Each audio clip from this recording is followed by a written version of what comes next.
Imagine this, it's 1 a.m., and your phone is glowing in the dark. You're scrolling through Instagram, scrolling and scrolling, even though you know you should be asleep.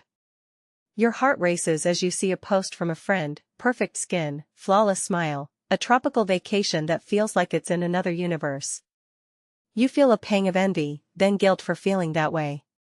You check your own profile, your photos looking dull compared to the curated perfection around you. You close the app, but you can't stop thinking about it. This is the reality for millions of people every day, trapped in a cycle of social media addiction that's reshaping our minds and our lives.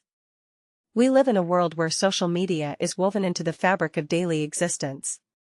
Platforms like Instagram, Facebook, and TikTok aren't just tools for connecting with friends or sharing moments, they're designed to keep us hooked, often at the expense of our mental health. The rise of social media addiction has sparked a quiet crisis, one that's linked to anxiety, depression, and a deep sense of loneliness. But how did we get here? And what can we do about it? At the heart of this issue is a simple truth: social media is engineered to be addictive. These platforms use algorithms that analyze our behavior, learning what keeps us scrolling, liking, and commenting. They feed us content that triggers emotional responses, whether it's outrage, joy, or fear, because that's how they keep us engaged. The result is a psychological trap, where the more we use these apps, the harder it becomes to look away. It's not just a matter of willpower, it's a system designed to manipulate our brains into staying online. One of the most damaging effects of social media addiction is the way it fuels anxiety and depression. Studies show that constant comparison to others' lives, often filtered, edited, and exaggerated, can leave users feeling inadequate, even hopeless. A 2021 report by the Royal Society for Public Health found that Instagram was the most harmful platform for mental health, particularly among teenagers. 60% of users reported increased anxiety and depression after using the app. For young people, who are still developing their sense of self, the pressure to fit into a narrow definition of beauty, success, or happiness can be overwhelming. This isn't just about seeing someone else's vacation photo. It's about the constant stream of validation-seeking behavior that defines social media. Every like, every comment, every follower count becomes a measure of self-worth. When users don't get the expected response, it can lead to a spiral of self-doubt. A 16-year-old girl in the UK, for example, spent over 10 hours a day on Instagram, constantly comparing herself to influencers and celebrities. Her anxiety grew until it turned into panic attacks, eventually leading to a diagnosis of social media addiction. She had to seek therapy to learn how to disconnect from the platform and rebuild her self-esteem. But the problem doesn't stop at anxiety and depression. Social media addiction also erodes self-esteem by exposing users to unrealistic standards. The images we see online are rarely the full story. Filters smooth out wrinkles, retouch skin, and remove blemishes. Videos are edited to highlight the best moments, while the mundane, messy parts of life are left out. This creates a distorted reality where people feel like they're failing to measure up. A Pew Research Center study found that 45% of teens feel overwhelmed by the pressure to present a perfect online image. For many, this pressure becomes a daily battle, one that leaves them exhausted and disconnected from their own lives. Another key factor in this crisis is the fear of missing out, or FOMO. It's that nagging feeling that something exciting is happening elsewhere, whether it's a party, a promotion, or a viral trend. Social media platforms exploit this fear by constantly updating feeds, sending notifications, and creating a sense of urgency. The result is a compulsive need to check the phone, even when it's not necessary. This behavior disrupts daily life, making it hard to focus on work, school, or even simple tasks like cooking a meal or talking to a friend. A 2018 study by the University of Pennsylvania found that high social media use was linked to a 15% increase in loneliness and a 20% rise in depression symptoms. The more people used these apps, the more isolated they felt, even as they were connected online. Sleep disruption is another hidden cost of social media addiction.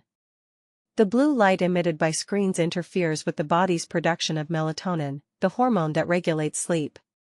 Late-night scrolling becomes a habit, and the constant stimulation from videos, stories, and notifications makes it harder to unwind.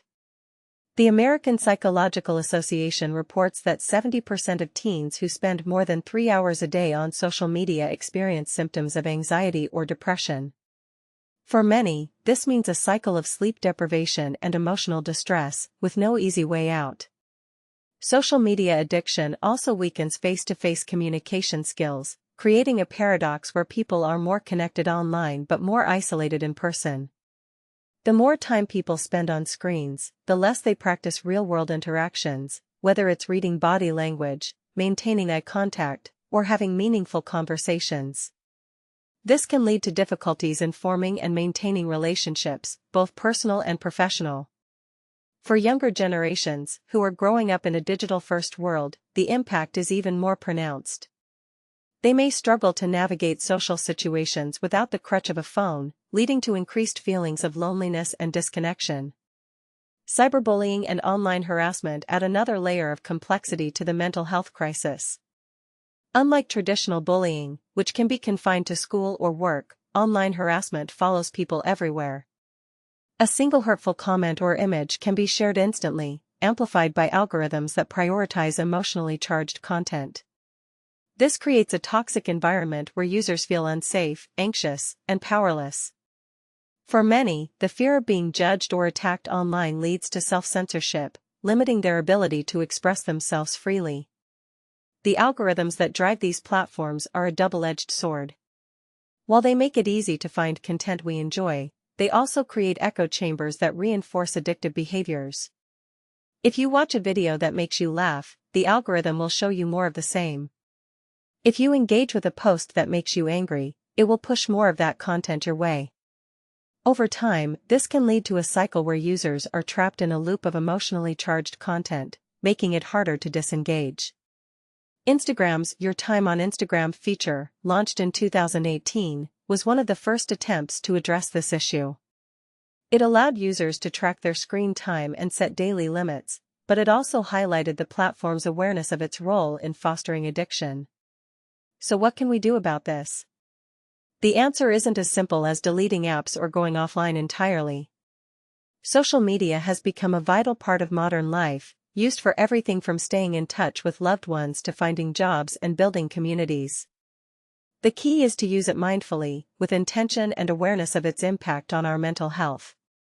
This means setting boundaries, like designating tech-free times of the day or using apps that limit screen time.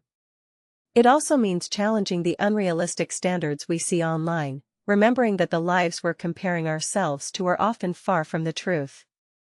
The most important takeaway from all of this is that social media addiction isn't just a personal failing, it's a systemic issue.